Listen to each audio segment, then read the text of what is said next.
எல்லாருக்கும் வணக்கங்க. Welcome to digital Bharathi. So TNPSC group 2 2Aக்கான test explanation video part 3. So இதுக்கு முன்னாடி 2 பார்ட் பார்த்துருப்போம். ஸோ கொஸ்டின் பேப்பர் 150 கொஸ்டின்ஸ் இருக்கும், அதை ஒன்று ஒன்றா எக்ஸ்பிளைன் பண்ணுறது. ஜிஎஸ்க்கு இதே மாதிரி general Tamil and aptitude and current அஃபேர்ஸ்க்கும் இருக்கும். ஓகே, ஸோ இது எக்ஸ்ப்ளனேஷன் அப்படின்னா உங்களுக்கு ஃபுல்லாக அந்த கொஸ்டின் பேப்பரில் இருக்கக்கூடிய டாப்பிக்கை டீட்டெயிலாக எக்ஸ்பிளைன் பண்ணுறது தான். உங்களுடைய நேரத்தை மிச்சம் பண்ணுறது எந்த வகையில் முடியுமோ அந்த வகையில் இந்த பயிற்சி அப்படின்றது உங்களுக்கு இருக்குங்க. டெஸ்ட் எழுதுகிறப்ப உங்களுக்கு ஒரு ரிவிஷன் அப்படின்றது இருக்கும். திரும்பவும் எது மிஸ் பண்ணிங்க அப்படின்றது இந்த எக்ஸ்ப்ளனேஷன் வீடியோ பார்த்தோம் அப்படின்னா உங்களுக்கு தெரிஞ்சிடும். ஸோ அந்த டாப்பிக்கும் ஓரளவு உங்களுக்கு எக்ஸ்பிளைன் பண்ணப்படும், ஒரு மினி கிளாஸ். ஓகே, ஸோ ஏற்கனவே ஃபஸ்ட் பார்ட்டில் ஒரு 25-26 கொஸ்டின் பார்த்தது. ஸோ 27th கொஸ்டின் சரிங்களா. ஸோ ஆர்டிக்கல் கொடுத்துட்டு அது டிபிஎஸ்பியில் எது எக்ஸ்பிளைன் பண்ணுது அப்படின்றத கேட்டிருப்பாங்க. டிபிஎஸ்பி ரொம்ப முக்கியம். அரசு வழிகாட்டும் கோட்பாடுகள் அப்படின்றது, அரசு வழிமுறைப்படுத்தும் கோட்பாடுகள். ஸோ இதை கண்டிப்பாக அரசாங்கம் செய்யணுமா அப்படின்னா செய்யணும் அப்படின்ற அவசியம் கிடையாது. ஒரு அரசியல் கட்சி என்ன பண்ணுறாங்க அப்படின்னா அவங்களுக்கு தேவையான கொள்கைகளை இந்த அரசு வழிகாட்டும் நெறிமுறை கோட்பாட்டிலேருந்து எடுத்துக்கிறாங்க. இப்போ மெட்டர்னிட்டி லீவ் அப்படின்றது இதில் கொடுத்துருப்பாங்க சரிங்களா. ஸோ அதை ஆக்டாக போட்டால் மட்டும்தான் செல்லுபடி ஆகும். இது அடிப்படை உரிமைகளிலிருந்து மாறுபட்டது. அடிப்படை உரிமைகள் உங்களுக்கு நீதி பரிசீலனைக்கு உட்பட்டது. ஸோ அது நிறைவேற்றப்படலை. ஃபண்டமெண்டல் ரைட்ஸு இப்போ ஆர்டிகல் 21A நமக்கு கல்வி உரிமை கொடுத்துருச்சு. கல்வி உரிமை உங்களுக்கு வழங்கப்படவில்லை அரசால் அப்படின்னா நீங்கள் நேரடியாக கோர்ட்டுக்கு போகலாம். ஆனால் டிபிஎஸ்பி அப்படி கிடையாது. ஆனால் அதில் ஒரு சட்டம் போட்டாங்க அப்படின்னா உங்களுக்கு கண்டிப்பாக இது ஒரு உரிமையாக மாற்றப்படும். ஓகேங்களா. இப்போ என்னென்னா நமக்கு ஆர்டிக்கல் 42ல் என்ன சொல்லியிருக்கிறாங்க, மெட்டர்னிட்டி ரிலீஃப் கொடுக்கணும் அப்படின்னு சொல்லியிருக்காங்க. ஸோ இது மெட்டர்னிட்டி லீவ் அப்படின்றது 1961 வந்திருக்கும். அதற்கு முன்னாடி இதை ஒருத்தவங்க ப்ரைவேட்டில் வேலை செய்கிறாங்க இல்லை கவர்மெண்ட்டில் வேலை செய்கிறாங்கன்னா இப்போ கான்ஸ்டியூஷனில் இது இந்த ப்ரொவிஷன் எனக்கு கொடுத்துருக்காங்க, எனக்கு லீவு கொடுங்க அப்படின்னு உரிமை கோர முடியாது. ஆனால் இந்த சட்டம் வந்ததற்கு பின்பாக அவங்க உரிமை கோரலாம். இப்போ தமிழ்நாடு அரசில் 9 மாதம் லீவு தராங்க. அதே ப்ரைவேட் இன்ஸ்டிடியூஷனில் 6 மாதம், சென்ட்ரல் கவர்மெண்ட்லேயும் 6 மாதம் லீவு தராங்க. 6 மாதம் கட்டாயமாக விடுப்பு தரணும், வித்து பேல தரணும். ஓகே, ஸோ இது பார்த்திங்கன்னா மேட்ச் தான்.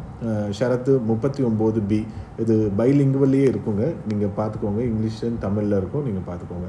ஓகே, 39B என்ன சொல்லுது அப்படின்னா இந்த பரம்பரை சொத்து ஒழிப்பு. இப்போ அரசாங்கத்தோடைய அதாவது வளங்கள் எல்லாருக்கும் பகிர்ந்தளிக்கப்படணும். அதுதான் 39ல் பொதுவாகவே சொல்லியிருப்பாங்க சரிங்களா. ஸோ என்னென்னா certain principles must followed by state. அதாவது அரசாங்கம் சில கொள்கைகளை கடைப்பிடிச்சே ஆகணும் அப்படின்றது தான் நமக்கு வருது.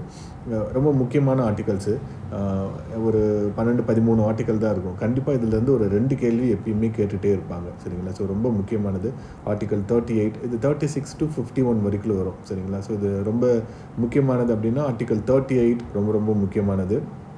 என்னென்னா state to secure the social order. So promotion welfare of people, மக்களுடைய நலனுக்காக நம்மளுடைய சமூக பொருளாதார மேம்பட்டிற்காக அரசு சில நடவடிக்கைகளை எடுக்கணும் அப்படின்னு சொல்லியிருப்பாங்க. அதே மாதிரி 39A அதுவும் ரொம்ப முக்கியம். Equal justice, free legal aid அப்படின்ட்டு 1987 ஒரு ஆக்டே பாஸ் பண்ணியிருப்பாங்க.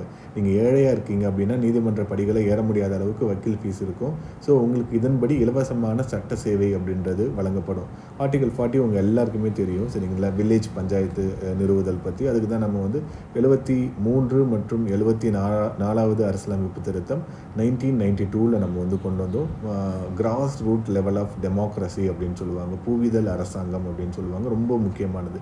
அதே மாதிரி ஆர்டிகல் 41 ரைட் டு ஒர்க்கு சரிங்களா. நமக்கு வேலை செய்வதற்கான உரிமை. இதை பேஸ் பண்ணி தான் நமக்கு 2005 நேஷ்னல் ரூரல் அதாவது தேசிய ஊரக வேலைவாய்ப்பு திட்டம், அது பின்னாடி மகாத்மா காந்தி ஊரக வேலைவாய்ப்பு திட்டம் அப்படின்ட்டு பேர் மாறிச்சு. 2005 சட்டம் 2006 நடைமுறைக்கு 2009 அது பெயர் மாற்றம் பெற்றது அக்டோபர் 2. இதை கூட கொஸ்டினாக கேட்டிருக்காங்க சரிங்களா.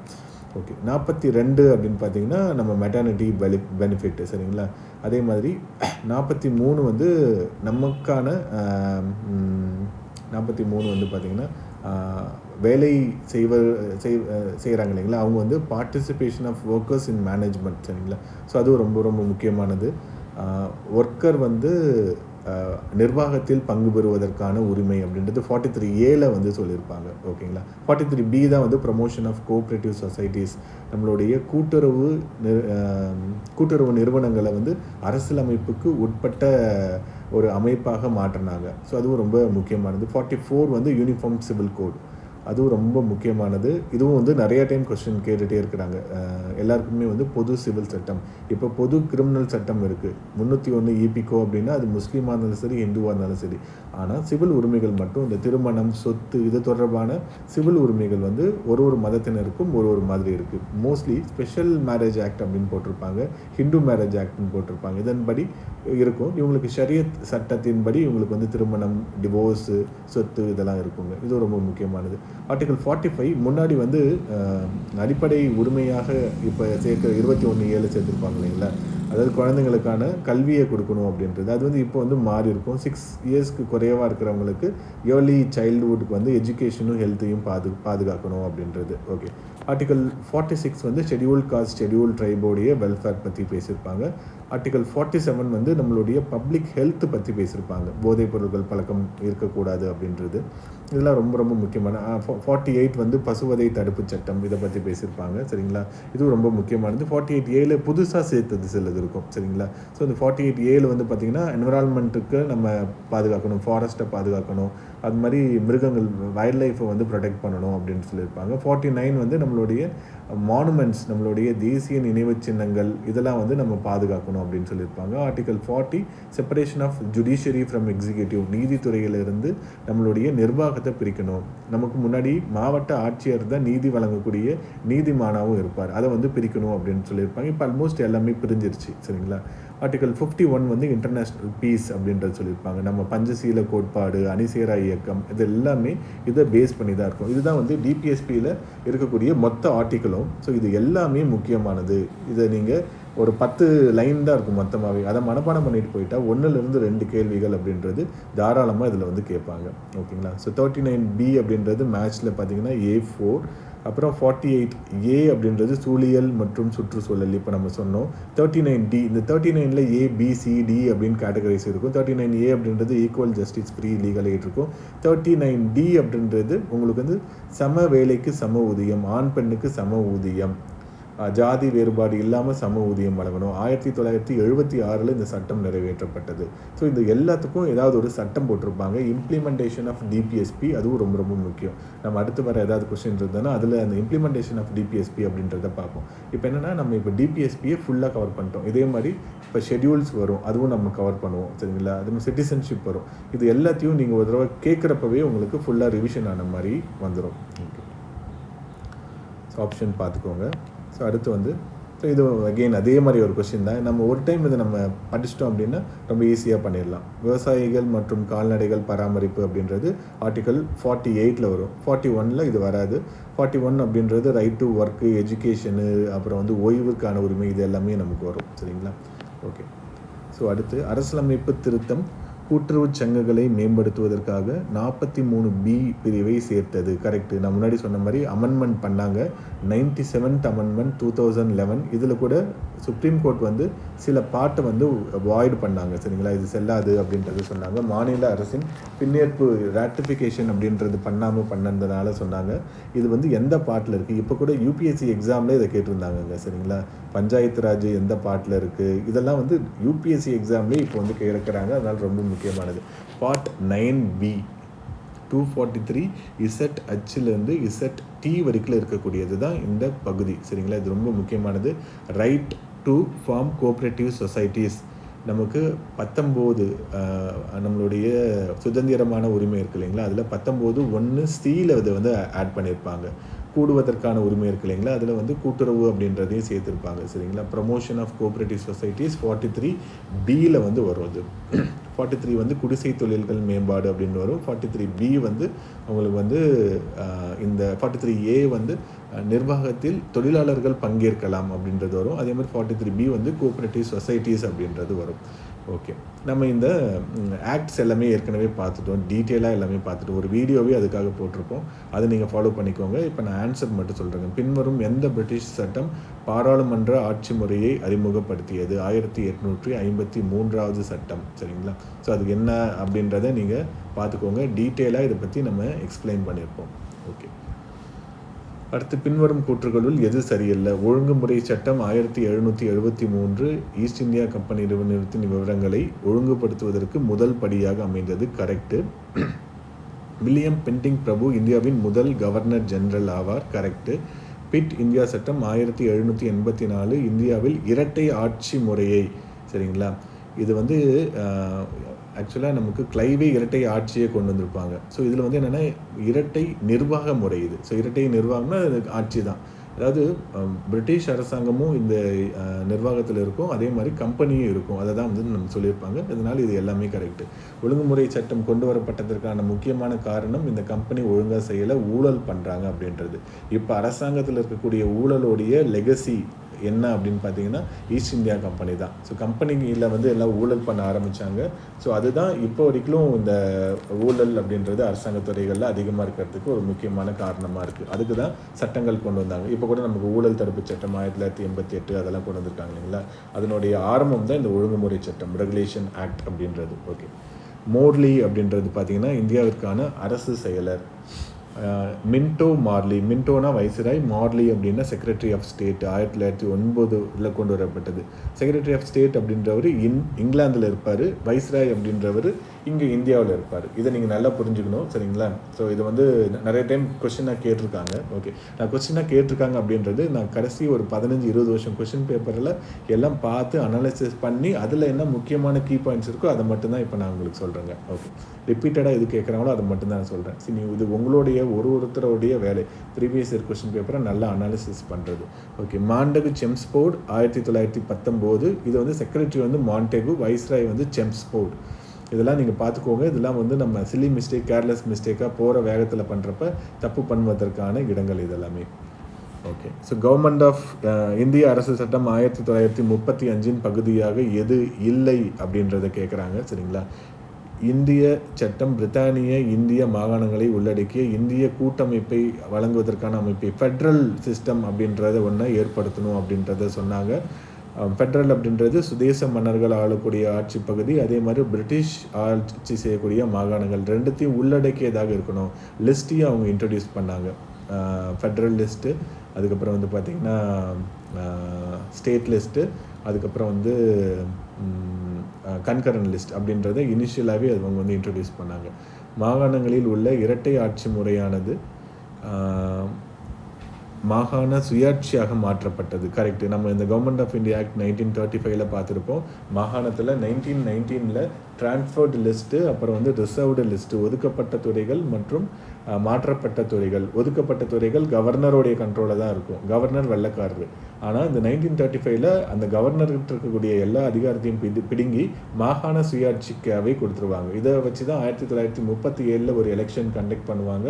அதில் வந்து இந்திய தேசிய காங்கிரஸ் இந்தியாவில், அதாவது தமிழ்நாட்டில் மெட்ராஸ் பிரசிடென்சியில் ஜெயிச்சிருவாங்க. ராஜாஜி தான் ஆட்சி அமைப்பார். அவருக்கு கீழே இருக்கக்கூடிய அனைத்து துறைகள்லேயும் இந்தியர்கள் தான் இருப்பாங்க, பிரிட்டிஷ்காரங்க இருக்க மாட்டாங்க. ஆனால் 1919 பிரிட்டிஷ்காரங்களும் இருப்பாங்க. சரிங்களா? ஓகே, இந்திய மாநில செயலர் இந்திய கவுன்சில் பதவி நிரந்தரமாக்கப்பட்டது. ஸோ டெம்பரவரி அப்படின்னு தான் சொல்லியிருப்பாங்க. இதுதான் வந்து தப்பு.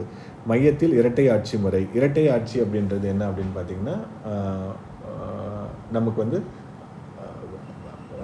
மன்னர்களுடைய பகுதி இருக்கும், அதே மாதிரி சுதேசி பகுதிகளும் இருக்கும், அதே மாதிரி பிரிட்டிஷ் பகுதியும் இருக்கும் அப்படின்றது சொல்லியிருப்பாங்க. ஸோ இது வந்து கரெக்ட். ஸோ அப்போ சி மட்டும்தான் தப்புங்க. சரிங்களா? ஸோ ஒரு ரெஸ்பான்சிபிள் கவர்மெண்ட் அப்படின்றத கொண்டு வரணும் அப்படின்றதுக்காக சொல்லியிருப்பாங்க. சரிங்களா?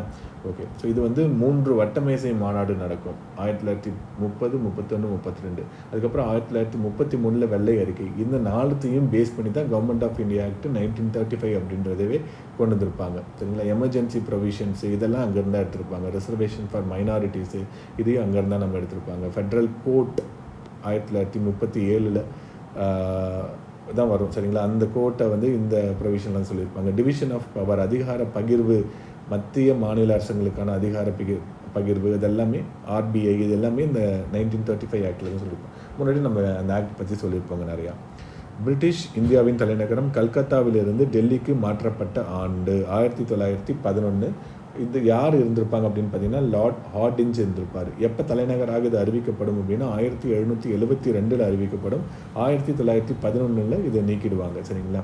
ஸோ இது ரொம்ப முக்கியமானது. ஜார்ஜ் 5 அப்போ வந்து மன்னராக இருந்திருக்கிறாரு. ஓகே, ஹார்டின்ஸ் பிரபு அப்போ வந்து வைசிராயாக இருந்திருப்பார். சரிங்களா? நம்ம வைசிராய், கவர்னர் ஜெனரல் பின்னாடி ஒரு கொஸ்டின் இருக்கும், அதை நம்ம பார்ப்போம். ஓகேங்களா? ஓகே. ஸோ 1858 மட்டும் இந்த அலகாபாத் அப்படின்றது தற்காலிக தலைநகரமாக செயல்பட்டது. பிரயாக்ராஜ் அப்படின்னு நம்ம சொல்லுவோம் இல்லைங்களா? அது எகெயின் இந்த 1935 ஆக்ட் தான். பின்வரும் அறிக்கைகளை கவனி.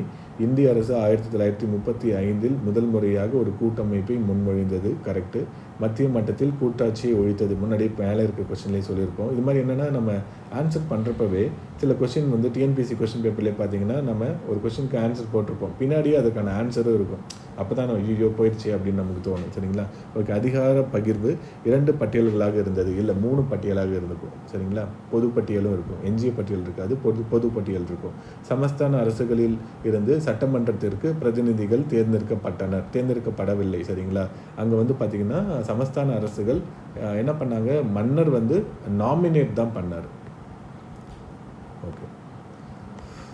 இந்திய அரசு சட்டம் 1935 படி தலைமை நீதிபதியுடன் சேர்ந்து எத்தனை நீதிபதிகள் இருந்தனர்? 6 நீதிபதிகள் இருந்தனர். அதாவது தலைமை நீதிபதியுடன் சேர்த்து எத்தனை நீதிபதிகள் நியமிக்கப்பட்டனர்? 1+6 7 நீதிபதிகள் இருந்தனர். சரிங்களா? 1937 இது வந்து நியமிக்கப்பட்டது. ஓகே. இப்போ வந்து பார்த்திங்கன்னா 34 நீதிபதிகள் இருக்காங்க, ஒரு தலைமை நீதிபதி மற்றும் 33 நீதிபதிகள் இருக்காங்க. நம்மளுடைய உச்ச நீதிமன்றம் பற்றி பார்ட் 5 சொல்லியிருப்பாங்க. ஆர்டிகல் 124 147 வரைக்கும் இருக்கும். ரொம்ப முக்கியமானது. இந்தியாவின் முதல் தலைமை நீதிபதி யார் அப்படின்னு பார்த்தீங்கன்னா கானியா தான். இப்போ சந்திரசூட் இருக்காரு. கானியா தான் முதல் நீதிபதி, ஜஸ்டிஸ் கானியா. சரிங்களா? 1950 ஜனவரி 28 ஆரம்பித்தாங்க. ஸோ அதனுடைய நீதிபதியாக கானியா இருந்தார். இப்போ நீதிபதி சந்திரசூட், நீதியரசர் அப்படின்னு சொல்லுவாங்க. ஒருத்தருக்கும் இப்போ மேதகு ஆளுநர், மாண்புமிகு அமைச்சர், நீதி அரசர் அப்படின்னு நம்ம சொல்லுவோம். ஸோ அதுக்கு சொல்லக்கூடியது. நீங்கள் இன்டர்வியூலாம் போகிறீங்க அப்படின்னா இன்டர்வியூவில் கேட்பாங்க கேள்வி. இப்போ சீஃப் ஜஸ்டிஸாக யார் இருக்காங்கன்னா நீங்கள் ஜஸ்டிஸ் அப்படின்ட்டு சொல்லணும் நம்ம. சரிங்களா? இட்ஸ் எக்ஸலன்ஸ் அப்படின்னு சொல்லணும். இது மாதிரி இந்த ப்ரிஃபிக்ஸை சொல்லி தான் நம்ம சொல்லணும். பம்பாயிலிருந்து சிந்து பிரிக்கப்பட்டது 1935 சட்டம். ஸோ என்னென்னா சிந்து பிரியும், அதே மாதிரி பர்மாவும் பிரியும். சரிங்களா? இது ரெண்டுமே ரொம்ப முக்கியமானது. இந்திய அரசு சட்டம் 1935 முன்மொழியப்பட்ட ஃபெடரல் நீதிமன்றம் எப்பொழுது அமைக்கப்பட்டது? முன்னாடி சொன்னோம், 1937 அமைக்கப்பட்டது. 1773 ரெகுலேட்டிங் ஆக்டின் படி 1774 சர் எலிஜா இம்பே தலைமையில் ஃபஸ்ட்டு நீதிமன்றம் அப்படின்றது நியமிக்கப்படும், உச்ச நீதிமன்றம். அதில் 1+3 இல்லை 1+2 நீதிபதிகள் இருப்பாங்க. அப்புறம் 1861 இந்தியன் ஹைகோர்ட் ஆக்ட் அப்படின்றது வந்து கல்கட்டா, பாம்பே மற்றும் மெட்ராஸில் ஹைகோர்ட்டை ஏற்படுத்துவாங்க. அது வந்து abolition of supreme court in Calcutta, ஒரே நீதிமன்றத்தை அப்போ தடை செஞ்சுருவாங்க. அப்புறம் 1935 கவர்மெண்ட் ஆஃப் இந்தியா ஆக்ட் 1935 படி 1937 நீதிமன்றம் அப்படின்றது ஏற்படுத்தப்படும். சரிங்களா? நம்ம முன்னாடி சொன்ன மாதிரி 28 ஜன் 1950 நீதிபதி கானியா தலைமையில் நீதிமன்றம் அப்படின்றது அமைக்கப்படும். இப்போ 34 நீதிபதிகள் இருக்காங்க. ஸோ இதில் கொஸ்டின் வந்து என்ன கேட்டிருக்காங்க அப்படின்னா 2014 நேஷ்னல் ஜுடிஷியல் அப்பாயின்மெண்ட் கமிட்டி அப்படின்றது ஒன்று ஏற்படுத்தப்பட்டது. அதில் வந்து சட்ட அமைச்சர் மற்றும் உச்சநீதிமன்ற தலைமை நீதிபதி, அப்புறம் பிரதம மந்திரி, இவங்க எல்லாரும் சேர்ந்து அந்த நீதிபதியை தேர்ந்தெடுக்கும் முறை அப்படின்றத கொண்டு வந்தாங்க. ஆனால் 2015 இது ஸ்டக் டவுன் பண்ணிட்டாங்க. இந்த அரசியலமைப்பு திருத்தத்தையே வந்து தூக்கிட்டாங்க. இது ரொம்ப முக்கியமானது. என்னென்னா இது வந்து அடிப்படை அரசியலமைப்பின் அடிப்படை தன்மையை மீறக்கூடியதாக இருக்குது. நீதித்துறையில் எதுக்கு நிர்வாகத்துறையும் சட்டத்துறையும் தலையிடுது? நிர்வாகத்துறையில் ஒரு குழு போட்டு அந்த குழு தான் தேர்ந்தெடுக்கணும் நீதிபதிகளை அப்படின்னு சொன்னதை நீதிமன்றம் நிராகரித்து விட்டது. இப்போ வந்து கொலீஜியம் அப்படின்ற அமைப்பு இருக்குது. அதில் வந்து சீஃப் ஜஸ்டிஸ் மற்றும் 5 ஜஸ்டிஸ் இருப்பாங்க. 6 பேர் கொண்ட குழு தான் இந்த நீதிபதிகளை தேர்ந்தெடுக்கும். இந்த நீதிபதிகள்னால் உச்ச நீதிமன்ற நீதிபதிகள், உயர் நீதிமன்ற நீதிபதிகள், இவங்க 2 பேரையுமே தேர்ந்தெடுக்கிறது இதுதான். லாங்கஸ்ட் பெஞ்ச் அப்படின்னு பார்த்தீங்கன்னா கேசவானந்த பாரதி 13 நீதிபதிகளை கொண்டது. அந்த கேஸ் பின்னாடி வரும், அதை நான் உங்களுக்கு எக்ஸ்பிளைன் பண்ணுறேங்க. ஓகே. இந்திய அரசு சட்டம் 1919 வரைவதற்கு யார் பொறுப்பு? செம்ஸ்போர் முன்னாடியே சொன்னோம், வைஸ்ராயா இருந்தவர் தான் பொறுப்பு. இந்திய அரசு சட்டம் 1919 கீழ் எத்தனை மாகாணங்கள்? 11 மாகாணங்கள் இருந்தது. இதையும் நம்ம முன்னாடியே சொல்லியிருப்போம். யுனைடெட் ப்ராவின்சஸ், சரிங்களா, பாம்பே இருந்தது, அப்புறம் வந்து சிந்து இருந்தது, அதுக்கப்புறம் வந்து நார்த் வெஸ்ட் ஃப்ரான்டையர் அப்படின்னு ஒரு பகுதி, அப்புறம் கல்கட்டா, மெட்ராஸ், இது மாதிரி நிறைய பகுதிகள் அப்படின்றது இருந்தது. இதில் தான் வந்து separate electoral for Sikhs, Christians, Anglo Indians, Europeans, Muslim அப்படின்றது கொண்டு வந்தாங்க. 1909 சட்டத்திலேயே முஸ்லீம்களுக்கு தனி தொகுதி முறை அப்படின்றத கொண்டு வந்துட்டாங்க. 1906 முஸ்லீம் லீக் உருவாக்கப்பட்டிருக்கும். அதனை அடிப்படையாக வைத்து 1907 அந்த முஸ்லீம் லீக் உருவாகின்ற காங்கிரஸ் சூரத் உடன்பாடில் ஏற்றுட்ருப்பாங்க, சரிங்களா. அப்புறம் தான் 2 பேரும் சேர்ந்து ஒன்றா வேலை செய்ய ஆரம்பிப்பாங்க. அதுதான் ரொம்ப பிரிவினைக்கு மிக முக்கியமான காரணமாக இருந்தது. 1909 என்ன பண்ணாங்க, மின்டோ மார்லி சட்டத்தின்படி முஸ்லீம்களுக்கு மட்டும் தனித்தொகுதி கொடுத்தாங்க. 1919 சீக்கியர்கள், கிறிஸ்துவர்கள், ஆங்கிலோ இண்டியன்ஸ் எல்லாருக்குமே கொடுக்க ஆரம்பிச்சிட்டாங்க. ஓகே, ஸோ இந்த சட்டத்தின் அம்சங்கள் எல்லாத்தையுமே நம்ம முன்னாடியே சொல்லியிருப்போம். இந்திய அரசு சட்டம் 1919 கீழ் இந்திய சட்டசபைக்கு எத்தனை உறுப்பினர்கள் தேர்ந்தெடுக்கப்பட்டார்கள்? சரிங்களா, 75 பேர். இந்த ப்ரொவிஷன்ஸும் நம்ம முன்னாடியே சொல்லியிருப்போம். இந்திய அரசு சட்டம் 1919 கீழ் இந்திய மக்கள் தொகையில் எந்த பிரிவினருக்கு வாக்களிக்கும் உரிமை கொடுக்கப்பட்டது? எல்லாருக்குமே எல்லாம் கொடுக்கல. ஃபஸ்ட்டு குறிப்பிட்ட சொத்து மற்றும் கல்வி தகுதிகளை பூர்த்தி செய்த ஆண்களுக்கு மட்டுமே கொடுக்கப்பட்டது. 1921 தான் பெண்களுக்கு நம்ம ஓட்டுரிமை அப்படின்றத கொடுத்தோம். 3000 ரூபாய்க்கு மேலே நிலவரி செலுத்துவர்களுக்கு மட்டும்தான் ஃபஸ்ட்டு உரிமை அப்படின்றது கொடுக்கப்பட்டது. ஓகே, முன்னாடி ஏற்கனவே கேட்ட கேள்வியை மாற்றி கேட்டிருக்காங்க. சீக்கியர்கள், இந்திய கிறிஸ்துவர்கள், ஆங்கிலோ இந்தியர்கள், ஐரோப்பியர்கள், ஸோ இவங்களுக்கு எந்த சட்டத்தின்படி பிரதிநிதித்துவம் நீடிக்கப்பட்டது அப்படின்னா 1919 அடிப்படையில், சரிங்களா. இந்திய அரசு சட்டம் 1919 மாகாண அரசாங்கத்தின் செயல்பாடுகள் ஒதுக்கப்பட்ட மற்றும் மாற்றப்பட்ட துறைகளாக பிரிக்கப்பட்டுள்ளது. இவற்றில் எவை ஒதுக்கப்பட்ட துறைகள்? நம்ம முன்னாடியே சொல்லியிருந்தோம். டிரான்ஸ்ஃபர்டு ரிசர்வ்டு லிஸ்ட் அப்படின்றது, நீதி நிர்வாகம், நில வருவாய், காவல்துறை. ஸோ இதெல்லாமே வந்து நமக்கு ஒதுக்கப்பட்ட துறையில் வரும். உள்ளூர் சுய அரசு அப்படின்றது, லோக்கல் செல்ஃப் கவர்மெண்ட் அப்படின்றது நமக்கு வந்து அமைச்சர்கள் தலைமையில் இருக்கக்கூடிய மாற்றப்பட்ட துறையில் வரும், சரிங்களா. ஸோ இது வந்து ரொம்ப முக்கியமானது. பாருங்கள், டிரான்ஸ்போர்ட் லிஸ்ட்டில் லா அண்ட் ஆர்டர், ஃபினான்ஸு, நில வருவாய் மற்றும் இரிகேஷன், நீர்ப்பாசனம், இது எல்லாமே டிரான்ஸ்போர்ட் லிஸ்ட்டில் இருக்குது. வருவாய் வரக்கூடியது எல்லாத்தையுமே அப்பயும் டிரான்ஸ்போர்ட் லிஸ்ட்டில் தான் வச்சுருந்தாங்க. இந்திய டொமினியனின் முதல் கவர்னர் ஜெனரல் யார்? சரிங்களா, லார்ட் மவுண்ட் பேட்டன். இந்திய டொமினியன் அப்படின்னு சொல்லியிருக்காங்க, சரிங்களா. ஸோ இதுதான் நான் முன்னாடி சொன்னேன். கவர்னர் ஜெனரல் ஆஃப் பிரசிடென்சி, அதாவது வில்லியம் 14 முதல் கவர்னர் ஜெனரல் அப்படின்ட்டு நம்ம வாரன் ஹேஸ்டிங்கை சொல்லுவோம். ஹேண்ட் ரைட்டிங் மோசமாக தான் இருக்குது, சரிங்களா. நீங்கள் சொல்கிறத கேட்டுக்கோங்க, இது புரிகிற வரைக்கும் எழுத்து புரிஞ்சுக்கோங்க. கவர்னர் ஜெனரல் ஆஃப் இந்தியா அப்படின்ட்டு 1933 சட்டத்தின் அடிப்படையில் வில்லியம் பென்டிக் அவரை வந்து சொல்லுவோம். ஃபஸ்ட்டு வைஸ்ராய் அப்படின்றவர் லார்ட் கேனிங், சரிங்களா. இந்திய பெரும் புரட்சி 1857 நடந்தப்போ வைஸ்ராயாக இருந்தவர் லார்ட் கேனிங் தாங்க. ஸோ அதை நம்ம புரிஞ்சுக்கணும். அதே மாதிரி லாஸ்ட்டு வைஸ்ராய் அப்படின்னு பார்த்தீங்க அப்படின்னா மவுண்ட் பேட்டன். அவர் வந்து 1947 இந்திய சுதந்திர சட்டத்தின்படி இந்தியாவுக்கு சுதந்திரம் வழங்கப்படுகிறது அப்படின்னு சொல்லிடுவார். ஆனால் அவருக்கு இன்னும் கூட காலம், ஆக்சுவலாக நமக்கு 1948 ஜூனில் தான் நமக்கு சுதந்திரம் தர மாதிரி அவங்க வந்து இனிஷியலாக சொல்லியிருந்தாங்க. ஆனால் இந்த இந்தியா பாகிஸ்தான் பிரிவினையை வந்து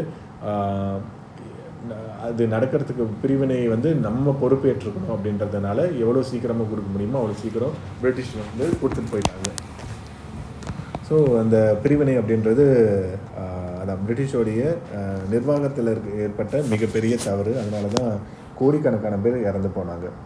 லட்சக்கணக்கான பேர், கோடிக்கணக்குன்னு சொல்ல முடியாது, ஒரு 2 மில்லியன் பேர், 20 லட்சம் பேர் இறந்தாங்க ஒரு பங்காளி சண்டையில், சரிங்களா. Okay, governor general of dominion of India, அதாவது 1950 முன்பு வரை நம்ம வந்து டொமினியன் ஸ்டேட்டஸ் தான் நமக்கு கொடுத்துருந்தாங்க. நமக்கான அரசியலமைப்பு இல்லாததுனால மவுண்ட் பேட்டன் தான் திரும்பவும் இருந்தார், சரிங்களா. லாஸ்ட்டு வைஸ்ராய் அவர் தான். அதே மாதிரி இந்தியாவின் முதல் governor general of dominion of இந்தியாவும் அவர் தான். ஸோ இந்த டொமினியன் ஆஃப் இந்தியா கவர்னர் ஜெனரலில் நியமனம் செய்தது யார் அப்படின்னா கிங் ஜார்ஜ் தான், சரிங்களா. ஸோ கிங் ஜார்ஜ் தான், ஜார்ஜ் 5 இல்லை 4, ஜார்ஜ் 3 தான் வந்து நியமனம் செஞ்சுருப்பார். அதே மாதிரி first and only Indian governor general of India Rajaji, சரிங்களா. ஸோ அதுவும் ரொம்ப முக்கியம். அதையும் ஜார்ஜ் 3 தான் வந்து போட்டிருப்பார். சரிங்களா? ஸோ இவர் தான் வந்து கடைசி. அப்புறம் 1950 நம்ம சுதந்திரம் வாங்கிடுவோம், ராஜேந்திர பிரசாத் வந்துடுவார். ஸோ இதெல்லாமே ரொம்ப முக்கியமானது.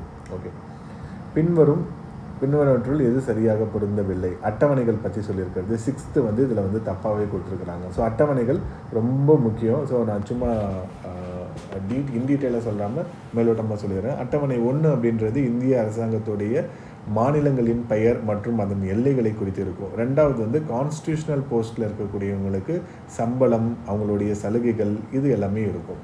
இப்போ கான்ஸ்டியூஷனல் போஸ்ட்னால் President of India, minister of states, அதாவது மினிஸ்டர்ஸு, கேபினட் மினிஸ்டர்ஸு, அப்புறம் வந்து பார்த்திங்கன்னா சிஏஜி, அதுக்கப்புறம் வந்து நம்மளுடைய CAG, attorney general, advocate general, இவங்களுடைய சேலரியை பற்றி சொல்லியிருக்கோம். அதே மாதிரி நம்மளுடைய அட்டவணை 3 அப்படின்றது உறுதிமொழிகள், பதவியேற்பு உறுதிமொழிகள், அதை பற்றி இருக்கும். 4 வந்து ராஜ்யசபாவில் சீட் அலோகேஷன். இப்போ தமிழ்நாடு அப்படின்னா 31 சீட் இருக்குது இல்லைங்களா, அது வந்து ஒரு மாநிலத்தை பொறுத்தும் மாறும். ஸோ எந்த ஸ்டேட்டுக்கு எவ்வளோ மொத்தமாக இருக்கக்கூடிய 250 ராஜ்யசபா சீட்டில் 238 மாநிலங்களுக்கு பகிர்ந்தளித்திருப்பாங்க. ஒரு மாநிலத்திற்கும் எவ்வளோ. ஸோ உத்தரப்பிரதேஷ் தான் 31, தமிழ்நாடு வந்து 18 சீட்டு. ஓகே, அந்த ராஜ்யசபா எம்பியை தேர்ந்தெடுக்கக்கூடிய உரிமை யாருக்கு இருக்குது அப்படின்னா நம்மளுடைய எம்எல்ஏக்களுக்கு இருக்குது. ஓகே, 5வது administration and control of schedule caste and schedule tribe. அதாவது இப்போ அட்டவணை ஜாதியினர் அப்படின்னு சொல்கிறாங்க இல்லைங்களா, அந்த ஷெட்யூல்டு அப்படின்னு சொல்கிறாங்க இல்லைங்களா. ஷெட்யூலே அப்படின்றது என்னன்னா 5வது அட்டவணையில் அவங்க இருந்துட்டாங்க அப்படின்னா அவங்க வந்து ஷெட்யூல் காஸ்ட். சரிங்களா, அந்த அட்டவணையில் இருக்கக்கூடிய ஜாதியினர், அவ்வளோதான். அது தெரியாமல் நிறைய பேர் எஸ்சி எஸ்டி அப்படின்பாங்க. அட்டவணைனா அது என்னன்னா நம்மளுடைய 12 அட்டவணையில் ஒரு அட்டவணையில் அவங்களுடைய காஸ்ட்டை வந்து நம்ம குறிச்சிருக்கிறோம். ஓகே, 6வது நார்த் ஈஸ்டர்ன் ஸ்டேட்ஸ்க்கு சில இருக்கக்கூடிய கண்ட்ரோல் அண்ட் அட்மினிஸ்ட்ரேஷன் பற்றி இருக்கிறது. அஸ்ஸாமு, அருணாச்சல் பிரதேஷ், மிசோரம், ஸோ இந்த பகுதிகளில் இருக்கக்கூடிய நிர்வாகம் பற்றி சொல்லியிருப்பாங்க. சிறப்பு தகுதிகள் அவங்களுக்குலாம் இருக்கும், சிறப்பு உரிமைகள் இருக்கும். 7 வந்து லிஸ்ட்டு, 3 லிஸ்ட்டாக பிரிச்சிருப்பாங்க. இன்ஃபேக்ட் 4 லிஸ்ட்டாக பிரிச்சிருப்பாங்க. ஃபஸ்ட்டு வந்து மத்திய பட்டியல், 2வது மாநில பட்டியல், அடுத்து வந்து பொதுப்பட்டியல். 246 இது 3 சொல்லியிருப்பாங்க. 248 ஆர்டிக்கிளில் எஞ்சிய பட்டியல் சொல்லியிருப்பாங்க. அதுவும் மத்திய அரசுடைய கண்ட்ரோலில் தான் இருக்கும். இந்த பட்டியல் பற்றி பின்னாடி வரும் கொஸ்டின், அதை நம்ம பார்ப்போங்க. 8வது அஃபிஷியல் லாங்குவேஜஸ். நம்ம ஒரு கொஸ்டினையும் டீட்டெயிலாக எக்ஸ்பிளைன் பண்ணியிருப்போம். 22 மொழிகள் இருக்குது. இந்தியாவிற்கு தேசிய மொழி அப்படின்ட்டு எதுவும் கிடையாது. ஹிந்தி தேசிய மொழி கிடையாது. அட்டவணை 9 ஜுடிஷியல் ஸ்க்ரூட்டினிட்டி, நம்மளுடைய நீதிமன்ற மேலாய்வில் இருந்து பாதுகாத்தல். 1வது சட்ட திருத்தம் 1951 படி இது நடைமுறைக்கு வந்தது. அதன்படி தான் தமிழ்நாடு ரிசர்வேஷன் ஆக்ட் 1994 26வது திருத்தம் பண்ணியிருப்பாங்க. 69% இடஒதுக்கீடை நம்ம நீதிமன்ற மேலாய்வில் இருந்து பாதுகாத்திருப்போம். 10வது ஆன்டி டிஃபெக்ஷன் லா, இது ரொம்ப முக்கியமானது. கட்சி தாவல் தடை சட்டம் 1985ஆம் ஆண்டு நிறைவேற்றப்பட்டது. இது ரொம்ப முக்கியமானது. 11 வில்லேஜ் பஞ்சாயத்து, 12 முனிசிபாலிட்டி. சரிங்களா, 29 மேட்டர்ஸ், 18 மேட்டர்ஸ் இன் முனிசிபாலிட்டி, அதாவது நகர உள்ளாட்சி அமைப்பு, ஊரக உள்ளாட்சி அமைப்பு. இந்த பகுதியை கூட நிறைய டைம் கேட்டுருவாங்க. அட்டவணை 12 என்ன இருக்கும், 11 என்ன இருக்கும் அப்படின்னு கேட்பாங்க. ஓகே, ஸோ அடுத்து நீதிமன்ற ஆலோசனை வரம்பு. இது வந்து எந்தெந்த நாட்டிலேருந்து இது எடுத்தாங்க அப்படின்றது இது ஏற்கனவே நம்ம டீட்டெயிலாக எக்ஸ்பிளைன் பண்ணியிருப்போம். ஃபஸ்ட்டு கொஸ்டின்லேயே இதை வந்து நம்ம எக்ஸ்பிளைன் பண்ணியிருப்போம். ஆன்சர் வந்து D ஆன்சருங்க. A2, B5, C1, D3 அப்படின்னு நீங்கள் பார்த்துக்கோங்க. ஓகே, அடுத்து பெயரளவு மற்றும் உண்மையான நிர்வாகி. பின்வருவனற்றுள் எவை இந்தியாவில் உள்ள பாராளுமன்ற வடிவ அரசாங்கத்தின் அம்சங்கள் அப்படின்னு கேட்டிருக்காங்க. பெயரளவு மற்றும் உண்மையான நிர்வாகிகளின் இருப்பு கரெக்டு. நமக்கு வந்து 2 பேர் இருக்காங்க. பிரசிடெண்ட் ஆஃப் இந்தியாவும் இருக்கிறாங்க, பிரைம் மினிஸ்டரும் இருக்காங்க. பிரசிடெண்ட் ஆஃப் இந்தியா அப்படின்றது டி ஜுவாரோ, பேரளவிலான அரசர். அதே மாதிரி பிரைம் மினிஸ்டர் அப்படின்றது உண்மையான அரசர். சரிங்களா, டி ஃபேக்டோ உண்மையான அதிகாரம் யார்கிட்ட இருக்கும் அப்படின்னா பிரைம் மினிஸ்டர். ஆர்டிகல் 74 படி என்ன சொல்லியிருப்பாங்கன்னா நம்மளுடைய அமைச்சரவை வந்து பிரைம் மினிஸ்டர் தலைமையில் இயங்கும். அந்த அமைச்சரவையோடைய ஆலோசனையின் பேரில் தான் குடியரசுத் தலைவர் செயல்படணும் அப்படின்றத சொல்லியிருப்பாங்க. அப்போ அதிகாரம் வந்து அமைச்சரவை கிட்ட தான் இருக்குது. அமைச்சரவை கிட்ட இருக்குன்னா அமைச்சரவையோட தலைவர் யார், பிரைம் மினிஸ்டர். ஓகே, பாராளுமன்றத்தின் இறையாண்மை கிடையாது நமக்கு. பாராளுமன்றத்துடைய முழு இறையாண்மை கிடையாது, லிமிட்டட் தான். நீதிமன்றம் முழுசாக நமக்கு வந்து என்னென்னா ஒரு பாராளுமன்ற இறையாண்மைனா பாராளுமன்றம் போடுற சட்டத்தை யாருக்கும் எதிர்க்கக்கூடிய அதிகாரம் இல்லை. ஆனால் நமக்கு ஜுடிஷியல் ரிவ்யூவின் படி நமக்கு judicial activism, judicial over react இதெல்லாம் இருக்குங்க. அதை நம்ம பின்னாடி நம்ம பார்ப்போம். ஜுடிஷியல் ரிவ்யூ, நம்மளுடைய நீதிமன்ற மேலாய்விலிருந்து நம்மளுடைய சட்டமன்றம் இயற்றக்கூடிய சட்டத்தை பாதுகாக்க முடியாது, இல்லாமல் பண்ணிடலாம். சரிங்களா? இப்போ நம்ம ஜுடிஷியல் அப்பாயின்மெண்ட் கமிட்டி அப்படின்றத கொண்டு வந்தாங்க பாராளுமன்றம், அதையே தூக்கிடுறாங்க. அப்போ பாராளுமன்றத்துக்கு முழு அதிகாரம் கிடையாது, சாவர்ஜின் ஆஃப் நமக்கு பார்லிமெண்ட் கிடையாது. சட்டமன்றத்திற்கு நிர்வாகிகள் தனிப்பட்ட மற்றும் கூட்டு பொறுப்பு அப்படின்னு சொல்கிறாங்க. சட்டமன்றத்திற்கு கிடையாது, நம்மளுடைய நிர்வாக எக்ஸிக்யூட்டிவ்க்கு தான், லெஜிஸ்லேச்சருக்கு கிடையாது. இதுவும் தப்பாக கொடுத்துருக்குறாங்க. சட்டமன்றத்தில் அமைச்சர்களின் உறுப்பினர், சரிங்களா, அதாவது membership of ministers in legislative, correct. அதாவது இந்தியாவில் இருக்கக்கூடிய பாராளுமன்ற முறை அப்படின்றது, இப்போ அமெரிக்காவில் தனித்தனி ஆளாக இருப்பாங்க. சட்டம் போடுறதுக்கு ஒரு ஆள் இருப்பாங்க, நிர்வாகம் பண்ணுறதுக்கு ஒரு ஆள் இருப்பாங்க. ஆனால் நமக்கு சட்டமன்றத்துலேருந்து யார் எம்பியாக போகிறாங்களோ அவங்களையே நம்ம மினிஸ்டராக மாற்றிடுறோம். இதுதான் இந்த வெஸ்ட் மினிஸ்டர் மாடல் அப்படின்னு சொல்லுவாங்க, யூகேலேருந்து நம்ம எடுத்துக்கிட்டது. சரிங்களா? அதே மாதிரி இதில் ரொம்ப முக்கியமாக டிஸ்கஸ் பண்ண வேண்டியது என்ன அப்படின்னு பார்த்தீங்கன்னா, collective responsibility and individual responsibility of a minister அப்படின்னு சொல்லியிருப்பாங்க. ஆர்டிகல் 75(3) படி கலெக்டிவ் ரெஸ்பான்சிபிலிட்டி, கூட்டு பொறுப்பு அப்படின்றது இருக்குது. ஒரு அமைச்சர் மீதான ஒரு நம்பிக்கை இல்லா தீர்மானம் கொண்டு வந்துட்டா அப்படின்னா, அது நிறைவேறுச்சு அப்படின்னா மொத்த அமைச்சரவையும் பதவி இலக நேரிடும். இதுதான் கூட்டு பொறுப்பு. அதாவது நீ கடலில் மூழ்கிறதா இருந்தால், நீந்தறதா இருந்தால் எல்லோரும் ஒன்றா நீந்துங்க, மூழ்கிறதா இருந்தால் எல்லோரும் மூழ்குங்க. ஸோ இதுதான் ரொம்ப முக்கியமானது. அமைச்சர்களுக்கு கூட்டு பொறுப்பு தான். இப்போ ஒரு மினிஸ்டர் ஒரு அறிக்கை போடுறாரு அப்படின்னா, அதை தனிப்பட்ட அமைச்சருடைய முடிவாக இல்லாமல் அந்த அமைச்சரவையோடைய குழுவோட முடிவாக தான் நம்ம எடுத்துக்கணும் அப்படின்னு சொல்லுவாங்க. சரிங்களா? ரொம்ப முக்கியமானது. So if any minister disagree with a cabinet decision must resign. So ஒரு அமைச்சரவையில் ஒரு முடிவு எடுக்கிறாங்க, அந்த முடிவு உங்களுக்கு சரிப்பட்டு வரல அப்படின்னா நீங்கள் கண்டிப்பாக ரிசைன் பண்ணணும். 3 பேர் அது மாதிரி ரிசைன் பண்ணியிருக்காங்க. 1953 Ambedkar Hindu code of bill கொண்டு வந்தப்போ அவர் பதவி நீக்கம் பண்ணார். இவர் இன்னும் அதிகாரங்கள் அதிகமாக கேட்டார். நேருவால் கொடுக்க முடியல, நேருவால் சமாளிக்க முடியல மற்றவங்கள. அதனால் அதே மாதிரி 1950 சிடி தேஷ்முக், சரிங்களா, 56 தேஷ்முக் இந்த ஸ்டேட் ரீஆர்கனைசேஷன் ஆக்ட் கொண்டு வந்தப்போ இவரு கேட்ட மாதிரி இவங்க பிரித்து தரல, அதனால் ரிசைன் பண்ணிட்டார். 1986 ஆரிஃப் முஸ்லீம் விமன் ஆக்ட் அப்படின்றது கொண்டு வந்தாங்க. ப்ரொடெக்ஷன் ஃப்ரம் டிவோர்ஸ், நம்மளுடைய ஷா பானு வழக்கு இருக்கு இல்லைங்களா, அதுக்காக சட்டம் போட்டார் ராஜீவ்காந்தி. அதில் இவருக்கு உடன்பாடு இல்லாதனால இவங்க மத நடவடிக்கையில் எப்படி நீங்கள் பங்கு பெறலாம் அப்படின்ட்டு வெளியே வந்துட்டாங்க. ஓகே, இந்திய கூட்டாட்சியை கூட்டுறவு கூட்டாட்சி என்று அழைத்தவர் ஆஸ்டின். சரிங்களா? இது மாதிரி ஸ்டேட்மெண்ட்டாக இருக்கிறத நீங்கள் பார்த்துக்கோங்க. ஒரு ஸ்டேட்மெண்ட்டாக பார்த்தா ஒரு 20 பேர் 20 சொல்லியிருப்பாங்க. நம்மளுடைய கான்ஸ்டியூஷனே ஒரு மொசைக் மாதிரி இருக்குது அப்படின்னு சொல்லியிருப்பாங்க. ஸோ இது மாதிரி ஒருத்தர் ஒன்று சொல்லியிருப்பாங்க. அதை மட்டும் நான் வச்சுட்டா போதும். ஓகே, எந்த அமர்வில் சமதர்ம வடிவ சமூகத்தை காங்கிரஸ் அதிகாரப்பூர்வமாக ஏற்றுக்கொண்டது? இது ரொம்ப முக்கியமானது. ஆவடி செஷன் 1955 காமராஜருடைய முயற்சினால் இந்த கூட்டம் அப்படின்றது நடந்தது. ஆவடி ரொம்ப ரொம்ப ரொம்ப முக்கியமான ஊர். ஹெவி வெஹிக்கிள் ஃபேக்ட்ரி, சரிங்களா, ஆர்டினன்ஸ் ஃபேக்ட்ரி இருக்குது, கம்பேட் வெஹிக்கிள் ஃபேக்ட்ரி நம்ம டிஆர்டிஓடது இருக்குது. எல்லாமே ரொம்ப முக்கியமான இந்தியாவுடைய இராணுவ பலத்தை கூட்டுவதற்கான இந்த டாங்கிகள் எல்லாமே அங்கே தான் செய்கிறாங்க. சரிங்களா? ரொம்ப முக்கியமானது. ஓகே, இந்த செஷன் பற்றி பார்த்தீங்கன்னா இது 70வது செஷன். சரிங்களா? இதனுடைய பிரசிடெண்ட்டாக யார் இருந்தாங்கன்னா UN தெபேதார் இருந்தார். UN தெபேதார் ரொம்ப முக்கியமானவர். வரவேற்பு குழுவுடைய தலைவராக அம்புஜத்தம்மாள் சீனிவாச ஐயங்கார் இருப்பார் இல்லைங்களா, அவருடைய புதல்வி. சரிங்களா? ரொம்ப முக்கியமானது. ICF இப்போ தான் ஆரம்பிச்சிருப்பாங்க. நேருலாம் வந்திருப்பார், ஃபாரின் டெலிகேட்ஸ் வந்திருப்பாங்க, USSRலேருந்து அதனுடைய ப்ரீமியர் வந்திருப்பாங்க. ரொம்ப ரொம்ப முக்கியமான செஷனாக இந்த செஷன் நடக்கும்.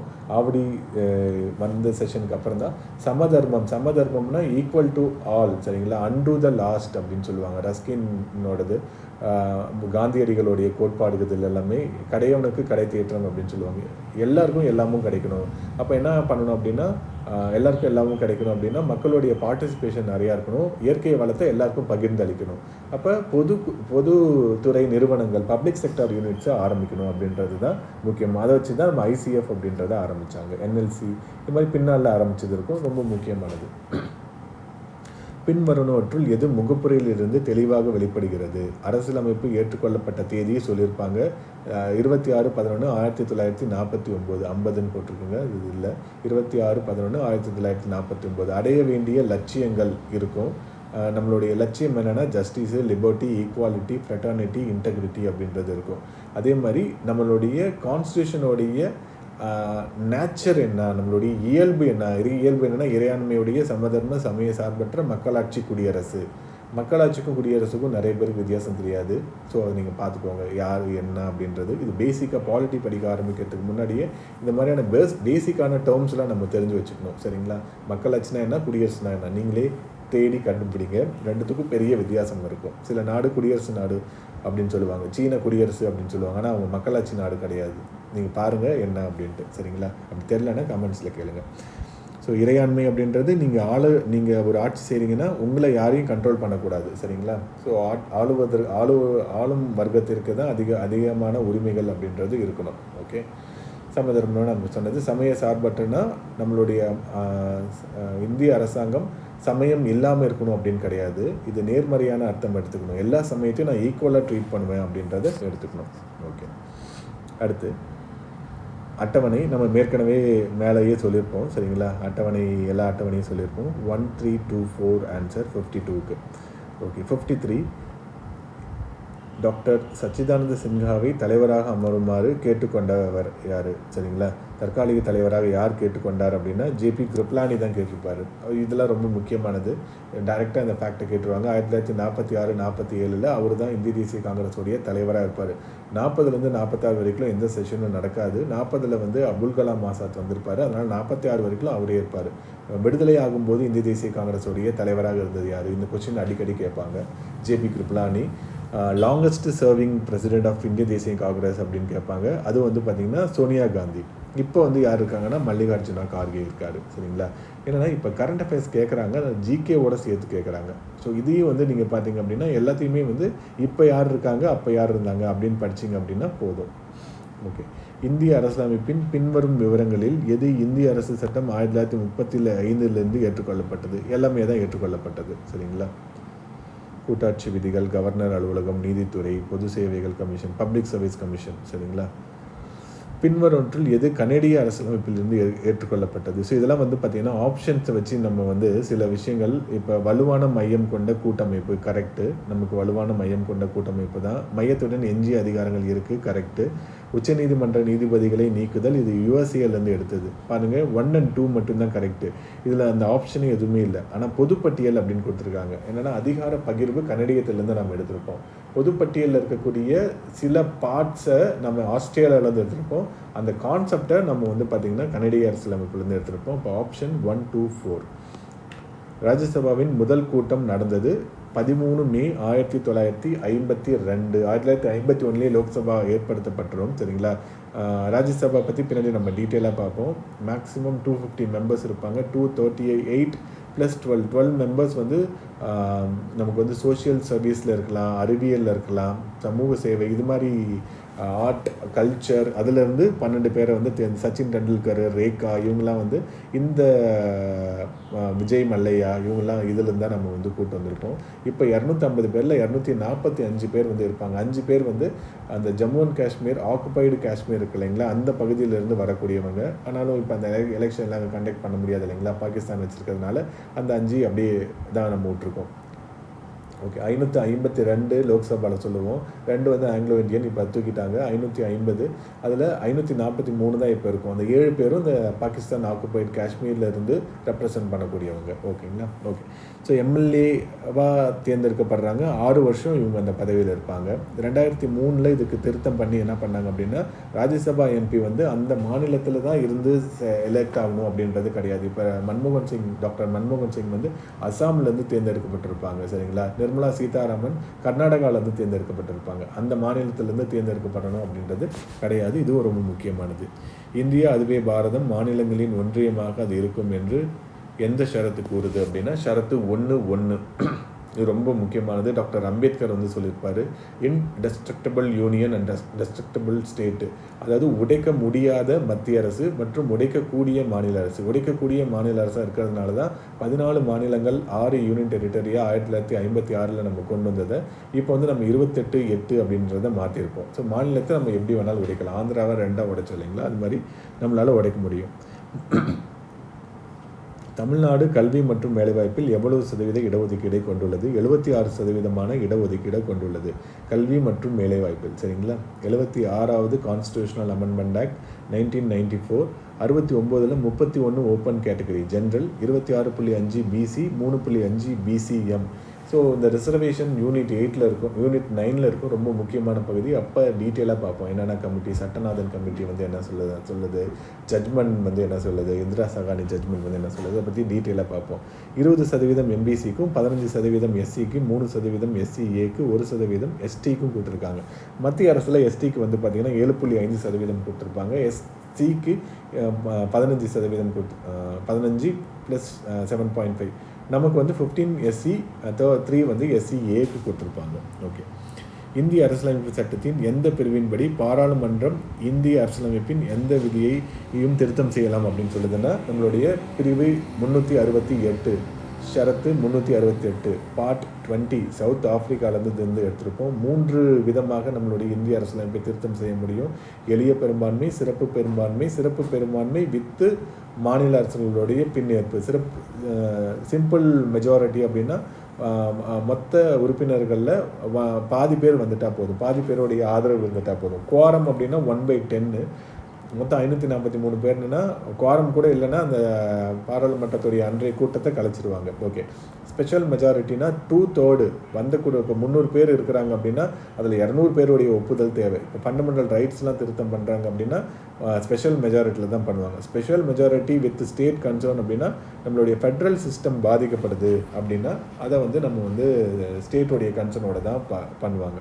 இப்போ ஜிஎஸ்டி அமல் பண்ணாங்க இல்லைங்களா, 101வது திருத்தம், அதெல்லாம் ஸ்டேட் கவர்மெண்ட்டோடைய நிதி ஆதாரங்கள் பாதிக்கப்பட்டதுனால எல்லா மாநில அரசுக்கிட்டையும் பின்னேற்பு வாங்கணும். அதாவது குறைஞ்சது ஒரு 50% பேர்கிட்டையாவது பின்னேற்பு வாங்கணும். அப்போ தான் சட்டம் செல்லுபடி ஆகும்.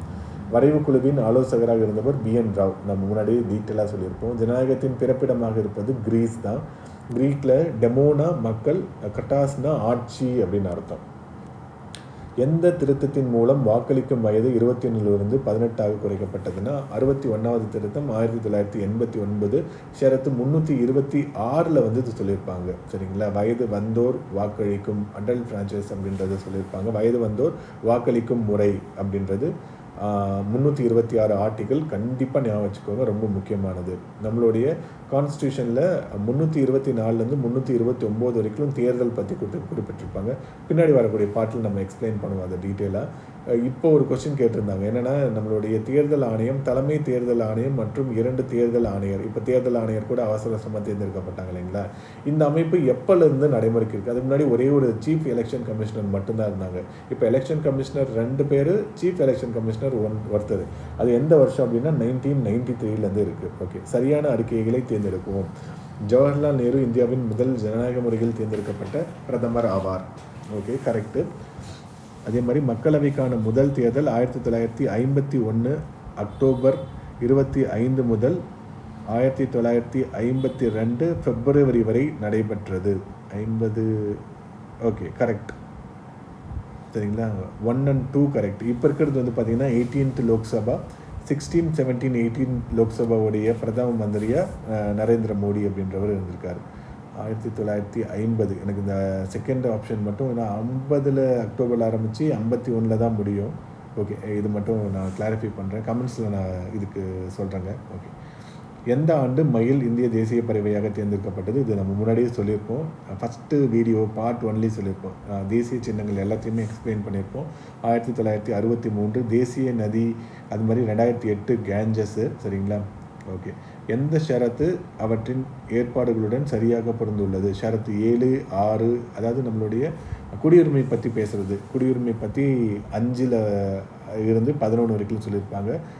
5 வந்து எப்படி நடைமுறைப்படுத்தலாம் அப்படின்றது சொல்லியிருப்பாங்க. 6ல் மைக்ரன்ஸ், அதாவது பாகிஸ்தானிலிருந்து இந்தியா வந்தவர்களுக்கான குடியுரிமை பற்றி பேசியிருப்பாங்க. 7ல் பாகிஸ்தானுக்கு சென்றவர்கள், இந்தியாவிலிருந்து பாகிஸ்தானுக்கு சென்றவர்கள் பற்றி பேசியிருப்பாங்க. 8ல் Indian origin outside India. சரிங்களா, இந்தியாவில் பிறந்தவங்க ஆனால் வெளிநாட்டில் இருப்பாங்களா, அவங்களோடதை பற்றி பேசியிருப்பாங்க. 9 வந்து வெளிநாட்டு குடியுரிமையை பெறும் ஒருவர் இந்திய குடியுரிமையை இழப்பார் அப்படின்றத 9ல் வந்து சொல்லியிருப்பாங்க. 11ல் வந்து பாராளுமன்ற சட்டத்தின்படி தான் நம்ம வந்து இந்த குடியுரிமை சட்டத்தை ஏற்றலாம் அப்படின்றது சொல்லியிருப்பாங்க. ஸ்டேட்டுக்கு எந்த அதிகாரமும் கிடையாது. சரிங்களா, இதில் வந்து தப்பு வந்து பார்த்திங்கன்னா இந்த 9 வந்து தப்பாக சொல்லியிருப்பாங்க. ஷரத்து 8க்கு வரதை 9 அப்படின்றத சொல்லியிருப்பாங்க. மாநிலங்களின் மறுசீரமைப்பு சட்டம் எப்பொழுது நடைமுறைக்கு வந்தது? 1 நவம்பர் 1956 நடைமுறைக்கு வந்தது. அவங்களுடைய ரெக்கமெண்டேஷன் படி 13+3 ஆனால் 16 மாநிலங்கள் மற்றும் 14 மாநிலங்கள், ஆக்சுவலாக அவங்க 16 + 3ன்னு கொடுத்தாங்க. ஆனால் நம்ம வந்து 14 மாநிலங்கள் 6 யூனியன் டெரிட்டரி அப்படின்றத நம்ம நடைமுறை கொண்டு வந்தோம்.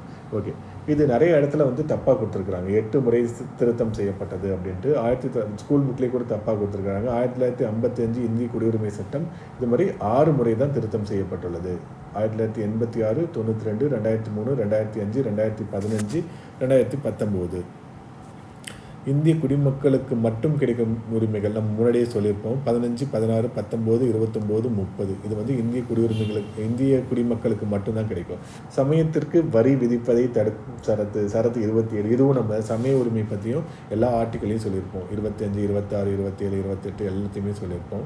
பெண்கள் மற்றும் குழந்தைகளுக்கு சிறப்பு சட்டங்கள் இது ரொம்ப முக்கியமானது. அந்த 15 கிளாஸில் வந்து நிறைய கேட்பாங்க. 15னா நமக்கு தெரியும் சரிங்களா, மதம், இனம், அப்புறம் பாலினம், பிறப்பிடம் வச்சு பாகுபாடு காட்டக்கூடாது அப்படின்றது சொல்லியிருப்போம். ஆனால் பாகுபாடு காட்டலாம் அப்படின்றதையும் இவங்க சொல்லியிருப்பாங்க. இப்போ வந்து பார்த்திங்கன்னா பெண்கள் குழந்தைங்களுக்கு சிறப்பு சட்டம் 15(3)ல் இருக்கும். இப்போ விமனுக்கு வந்து மெட்டர்னிட்டி லீவ் தராங்க. ஈக்குவலாக தான் எல்லோரையும் ட்ரீட் பண்ணணும் இல்லைங்களா, அவங்களுக்கு மட்டும் இதுக்கு மெட்டர்னிட்டி லீவு. ஆனால் பெண்களாக இருக்கிறாங்க வீக்கர் செக்ஷன் அப்படின்றதுனால அவங்களுக்கு தரோம். குழந்தைகளுக்கு ஃப்ரீ எஜுகேஷன் தராங்க. ஏன் பெரியவங்க எனக்கும் கொடுங்க அப்படின்னு நம்ம கேட்க முடியாது. குழந்தைகளுக்கும் சில சிறப்பு சலுகைகள், இதெல்லாமே சிறப்பு சலுகைகள் தான். 15(4) அப்படின்றது SC ST அவங்களுக்கான இந்த சோஷியலி அப்புறம் எஜுகேஷ்னலி பேக்ரவுண்டாக இருக்கிறதுனால அவங்களுக்கான ரிசர்வேஷன் தரதை பற்றி சொல்லியிருப்பாங்க. அதே மாதிரி 15(5)ல் வந்து 93rd கான்ஸ்டியூஷன் அமெண்ட்மெண்ட் 2005 கொடுத்தாங்க. ஹையர் எஜுகேஷனில் வந்து இப்போ IIT, IIM இதிலெல்லாம் வந்து பார்த்தீங்கன்னா BC, SC, STங்களுக்கு ரிசர்வேஷன் 27% தந்தாங்க இல்லைங்களா. அதே மாதிரி 15(6)ல் இது நம்ம இங்கே கொடுக்கல. 15(6)ல் வந்து 103rd அமெண்ட்மெண்ட் எக்கனாமிக்கலி வீக்கர் செக்ஷனுக்கு 2019 10% இடஒதுக்கீடு அப்படின்னு தந்தாங்க. இப்போ நமக்கு ஆர்டிகல் 15 தான் தெரியும். அந்த 15க்குள்ளே இருக்கிற சப்செக்ஷனும் ரொம்ப முக்கியமானது. ஓகேங்களா.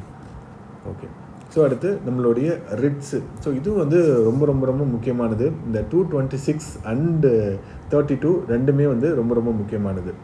ஓகே, ஸோ இப்போ ஹேபியஸ் கார்பஸ் அப்படின்னா உங்களை யாராவது கைது பண்ணி இல்லை உங்களை யாரோ தனியார் ஒருத்தர் கடத்தி வச்சிடறாருன்னு வச்சுக்கோங்களேன். கடன் நீங்கள் கொடுத்துட்டு கடன் திருப்பி கொடுக்காமல் இருக்கீங்கன்னா உங்களை தூக்கிட்டாங்க அப்படின்னா நீங்கள் போயிட்டு ஹைகோர்ட்லேயோ சுப்ரீம் கோர்ட்லேயோ இந்த கேஸை போட்டிங்க அப்படின்னா சட்டத்திற்கு புறம்பாக ஒருத்தர் காவல் வைக்கப்பட்டிருக்காங்கன்னா அவர் விடுதலை செஞ்சே ஆகணும் சரிங்களா. அதுதான் வந்து ஹேபியஸ் கார்பஸ். ஆட்கொணர்வு நீதி பேராணை சினிமா படம் பார்த்தீங்கன்னாவே உங்களுக்கு நிறைய தெரியும் சரிங்களா. ஓகே, அடுத்து வந்து மேண்டமஸும் ரொம்ப முக்கியமானது. ஒரு குறிப்பிட்ட செயலை உடனடியாக செய்யக்கோரி நீதிமன்ற ஆணையை பிறப்பிக்கக்கூடியது சரிங்களா. எந்த ஒரு அரசோ இல்லை நீதிமன்றமோ அரசு சார்ந்த ஒரு கார்ப்பரேஷனோ ஒரு பொது அதிகார கடமையை செய்ய தவறினால் உச்ச நீதிமன்றம் மற்றும் உயர் நீதிமன்றத்தால் பிறப்பிக்கக்கூடிய ஆணை. இப்போ நீங்கள் வந்து காலேஜில் படிக்கிறீங்க, நீங்கள் வந்து ஏதோ ஒரு ஈவ் டீசிங் பண்ணி உங்களை வந்து சஸ்பெண்ட் பண்ணிடுறாங்க, எக்ஸாம் கூட எழுத விட வைக்க மாட்டேங்கிறாங்க அப்படின்னா நீங்கள் வந்து இந்த கோர்ட்டில் போய் கேஸ் போடலாம். எனக்கு வந்து இந்த யூனிவர்சிட்டியில் எக்ஸாம் விட மாட்டேங்கிறாங்க, எழுத விடுங்க அப்படின்ட்டு. அரசாங்கம் வந்து தலையிட்டு, அதாவது நம்மளோட நீதிமன்றம் தலையிட்டு மேண்டமஸ் மூலியமாக தேர்வு எழுதுறதுக்கு அனுமதி தரலாம். மேண்டமஸ் தான் நிறைய பேர் போடுவாங்க. கவர்மெண்ட்டில் வேலை செய்கிறவங்க நிறைய பேர் இந்த மேண்டமஸ் வந்து போடுவாங்க சரிங்களா.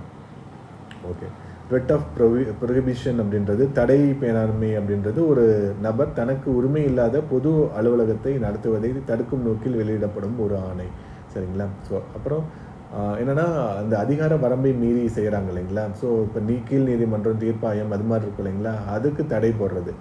செரிட்டோரி அப்படின்றது எனக்கு இதை மாற்றி விடு அப்படின்னு சொல்கிறது தான் செர்ச்சியோரி அப்படின்றது வரும். குவரண்டோ அப்படின்றது எந்த உரிமையின் அடிப்படையில் நீ இந்த செயலை செய்கிற. இப்போ நீங்கள் ஒரு ட்ரெயினில் வந்து இறங்கி நடந்து வரீங்க, அங்கே இருக்கக்கூடிய அந்த டிடி வந்து உங்ககிட்ட டிக்கெட் கேட்குறாரு, நீங்கள் கொடுங்க அப்படின்ட்டு. நீங்கள் டிடின்னு நான் எப்படி சொல்கிறது, ஃபஸ்ட்டு உனக்கு ஆதாரம் கொடுங்க அப்படின்னு கேட்பாங்க இல்லைங்களா. அதுதான் எந்த ஆதாரத்தின் அடிப்படையில் இதை நீங்கள் செய்கிறீங்க அப்படின்ட்டு. இது எல்லாமே அப்படி ஈக்குவலாக தான் இருக்குது, எல்லாத்துக்குமே அந்த சமமாக தான் இருக்குது சரிங்களா. அது இதுலேயே இருக்குது. 1, 2, 3 சரியாக போட்டிருக்கு. ஓகே, 86வது அரசியலமைப்பு சட்ட திருத்தம் எந்த ஆண்டு மேற்கொள்ளப்பட்டது? 2002ஆம் ஆண்டு இது நடைமுறைக்கு வந்தது சரிங்களா. என்னென்னா நமக்கு சர்வ சிக்ஷா அபியான் அப்படின்றது 2001 பட்ஜெட்லேயே சொல்லியிருப்பாங்க. 2001 இது வந்து நடைமுறைக்கு வந்திருக்கும். இந்த சர்வ சிக்ஷா அபியான் நல்ல சக்ஸஸ்ஃபுல்லாக போகிறத பார்த்துட்டு அனைவருக்கும் கட்டாய கல்வி, இது முன்னாடி ஆர்டிகல் 45 இருக்கும், அதுக்கப்புறம் 21A கொண்டு வந்துடுவாங்க. இதை ரெக்கமெண்ட் பண்ண கமிட்டி அப்படின்னு பார்த்தீங்கன்னா தபஸ் மஜும்தார் கமிட்டி, இது கூட ஒரு தடவை எக்ஸாமில் கேட்டிருக்காங்க. 1909 இந்த குழு தான் அடிப்படை உரிமையாக கல்வி கொண்டு வருவதற்கான ரெக்கமெண்ட் பண்ண குழு. 1999 நியமிக்கப்பட்ட இந்த குழு. ஓகேங்களா. ஸோ 2001 சர்வ சிக்ஷா அபியான் அப்படின்றது கொண்டு வந்தாங்க. 2002 அடிப்படை உரிமையாக கல்வி மாற்றப்பட்டது. 2009 மத்தியமிக் சிக்ஷா அபியானையும் உச்சசா சிக்ஷா அபியானையும் கொண்டு வந்தாங்க. 2009 ரைட் டு எஜுகேஷன் அப்படின்றத கொண்டு வந்துட்டாங்க. சட்டம் கொண்டுட்டாங்க. சரிங்களா. சட்டத்தின் அடிப்படையில் கல்வி கொடுக்கணும். அந்த கல்வி எந்த விதத்தில் கொடுக்கணும்? ப்ரைவேட் இன்ஸ்டியூஷனில் 25% ரிசர்வேஷன் தரணும். அப்புறம் வந்து குழந்தைங்களுக்கு மற்றும் ஆசிரியர்கள் ரேஷியோ 1:25 இருக்கணும்.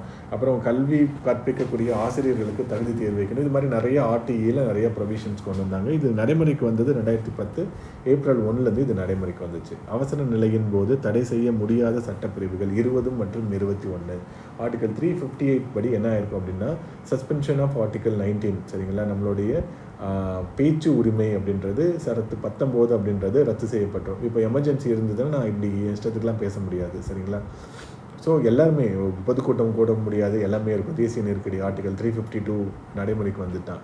ஓகே. அதே மாதிரி ஆர்டிகல் 359 வந்து suspension of all the fundamental rights except 2021. அதனால் எமர்ஜென்சி 352 ஆகட்டும், 356 ஆகட்டும், 360 ஆகட்டும், எந்த எமர்ஜென்சி வந்தாலுமே இந்த 2 ஆர்டிக்கல் மட்டும் சஸ்பெண்ட் பண்ணவே முடியாது. இதை கண்டிப்பாக ஞாபகம் வச்சுக்கோங்க. கிபி 1215 1215 இங்கிலாந்து மன்னர் டேஸ் என்பவரால் வெளியிடப்பட்ட உரிமைகள் பட்டயமே மகாசாசனம் மேக்னா கார்ட்டா அப்படின்னு சொல்லுது. John 1 first John. சரிங்களா. அந்த மன்னர் தான். ஸோ இதுதான் முதலாக எழுத்துப்பூர்வமாக வெளியிடப்பட்டது. எழுத்துப்பூர்வமாக எல்லாருக்கும் உரிமை இருக்குது. மனித உரிமைகள் ஹியூமன் ரைட்ஸ் அப்படின்னு பேசுவாங்களா, அதனுடைய அடிப்படை ஆதாரமே இந்த மேக்னா கார்ட்டா தான். அதனால தான் கல்விக்கான மேக்னா கார்ட்டா அப்படின்னு சொல்லுவாங்க. எல்லாத்தையுமே அது மாதிரி சொல்லிட்டு இருப்போம்.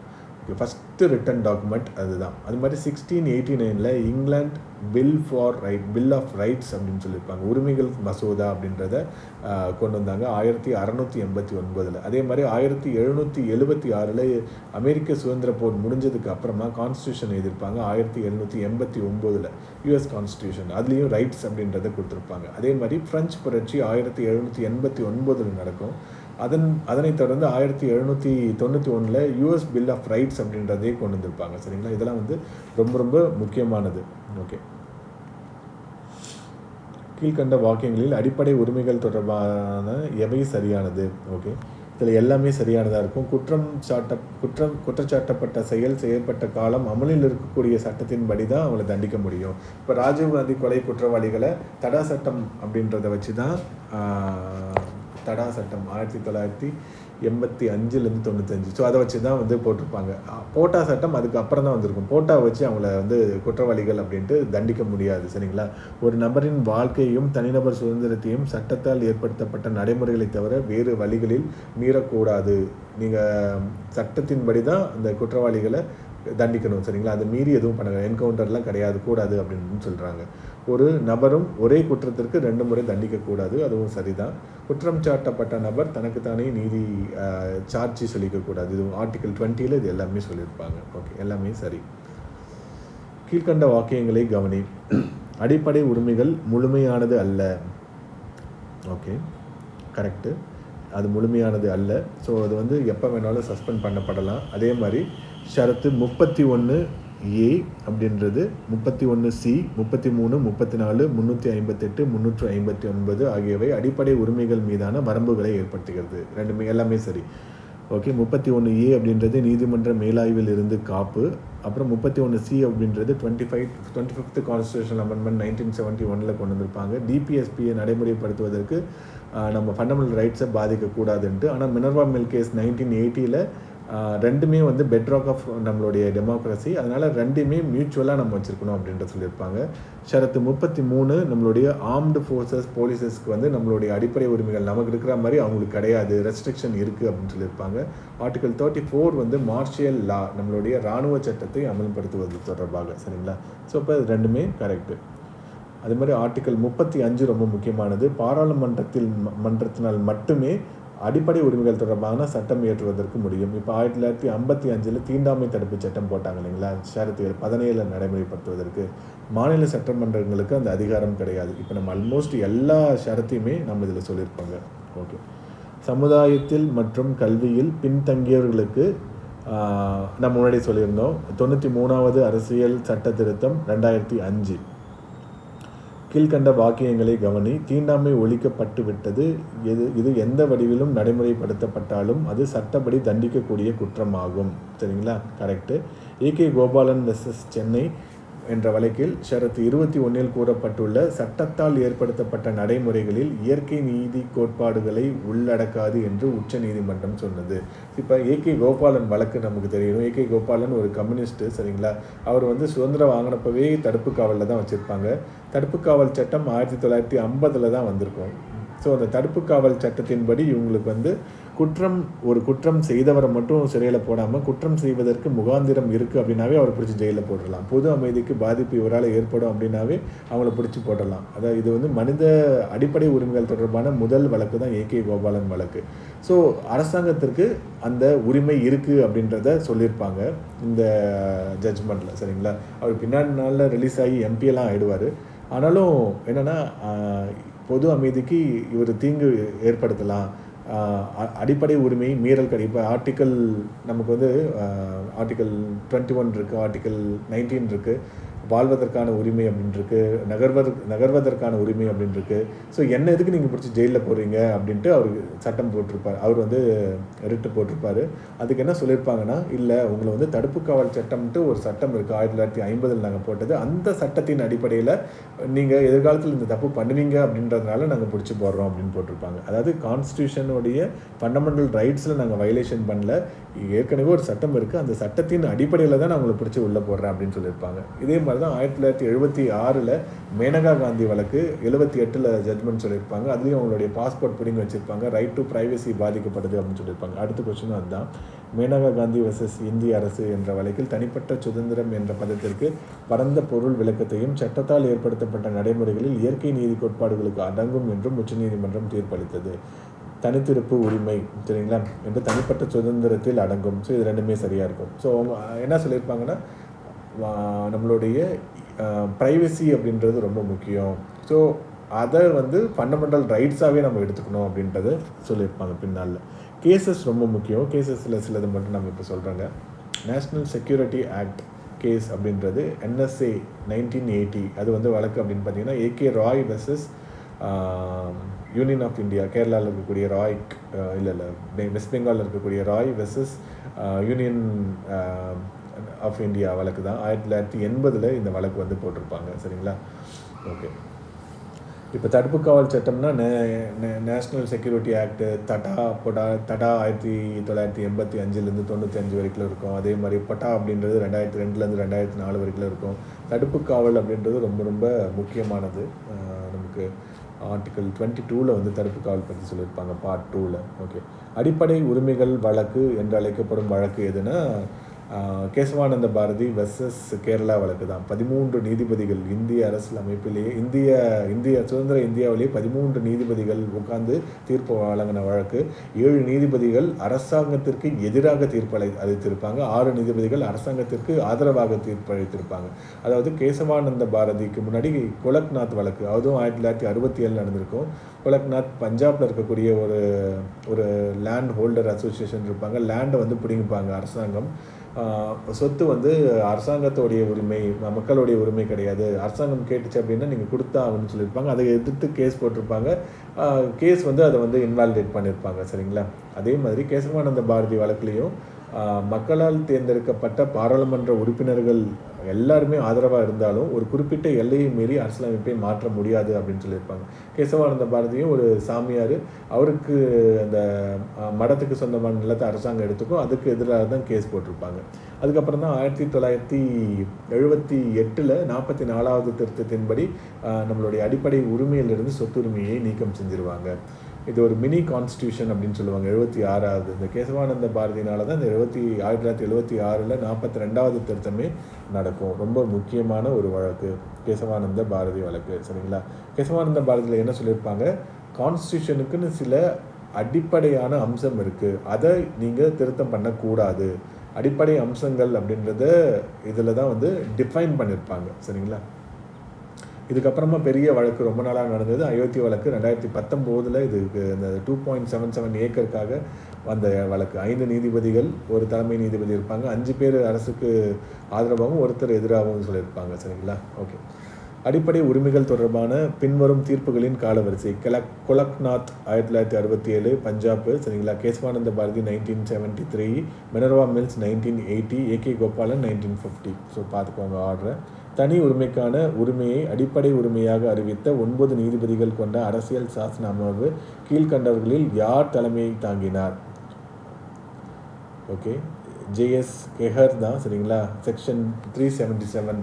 சரிங்களா? இந்த ஓரின சேர்க்கை திருமணங்கள் இதெல்லாம் சட்ட ரீதியாக இது குற்றமாக பாவிக்கப்பட்டது. இது என்னுடைய தனி உரிமை, இதில் அரசாங்கம் தலையிடக்கூடாது அப்படின்னு சொன்னாங்க. அதே மாதிரி ஆதார் அப்படின்றது நம்மளுடைய ப்ரைவசி பாதிக்கப்படுது, இதற்கான வழக்காக தான் இது இருக்கும். ஓகே. 1983 க்ரீமி லேயர்களுக்கான உச்சவரம்பு. ஸோ இப்போ இது 8 lakhs அப்படின்னு இருக்கு. இனிஷியலாக இது